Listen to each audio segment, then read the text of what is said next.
Why I think the ruling in Donald Trump's New York fraud trial sets a dangerous precedent for real estate investors, Part 2. Before starting a detailed breakdown of my concerns regarding the outcome of the case, there are two major talking points that have come up continuously in the mainstream media. I'd like to talk about them just to help improve the understanding of those out there who either don't have experience in commercial lending or haven't dealt with commercial leasing. The first is the inaccurate square footage of the condo. Now, the explanation of this was that there was inclusion of the common area and amenity spaces in the building. This is actually a practice utilized in commercial leasing. It is not uncommon that the common area or amenity spaces, when you're structuring a commercial lease, includes a rate that also counts the square footage that the tenant does not have exclusive access to, but does have access to. The other is the $18 million tax assessed value of the Mar-a-Lago resort. The tax assessed value is an amount set by the local municipality based on the amount of revenue they desire to generate from property taxes each year. This is not a reflection of the fair market value of a property. In the area where Mar-a-Lago is, there are significantly smaller properties selling for more than $18 million. The land value of the property alone far exceeds this amount.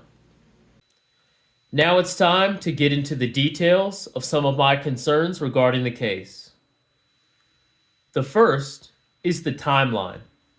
These loans were originated over 10 years ago, between 2011 and 2013, and they've since been paid off on time and in full. My second concern is that internal documents from the bank contradict what's alleged against Donald Trump by the state of New York. Internal bank documents demonstrate that after their own independent analysis, Donald Trump's net worth was cut in half.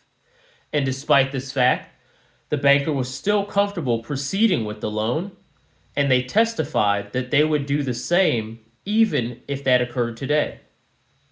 Additionally, the bank required that Donald Trump personally guarantee the loan, which he did.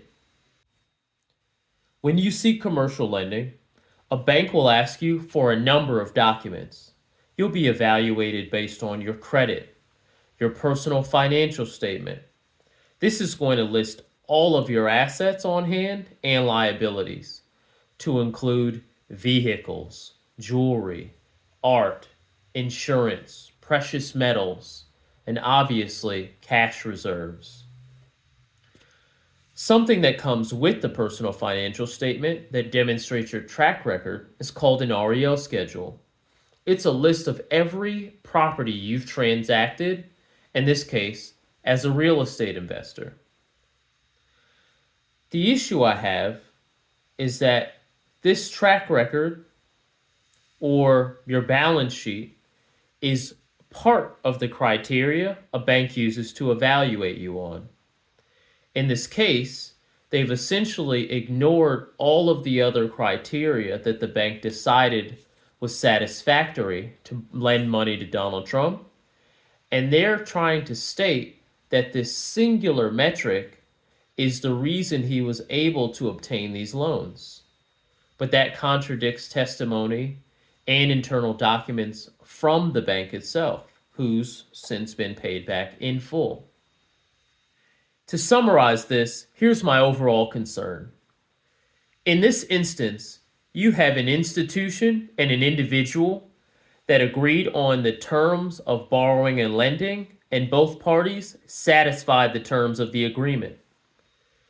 Over 10 years later, a third party decides that one aspect of the agreement was inaccurate, and therefore the second party that was satisfied with the outcome has been defrauded, even if they're not in agreement and have no complaints, and then pursues you legally with the full authority and resources of the state. Now that this has been ruled in this way, this is something that normal everyday real estate investors have to be concerned about occurring to them. That one day, 10 years from now, after I've paid off a loan on a property I purchased with money I borrowed as agreed to, someone outside of the transaction will decide that I did something wrong that negates everything else done right. Lastly, my honest opinion from the outside looking in is that this appears to have been a successful attempt to essentially bankrupt someone who is currently the leading Republican presidential nominee. There are no victims in this case, and it is unclear who exactly this money is owed to. It is strange that the state of New York is so determined to earn Deutsche Bank an additional $350 million. Or is this money paid to the state of New York, which it's hard to understand how they would be owed any money from any of this? What are your thoughts? Let me know in the comments.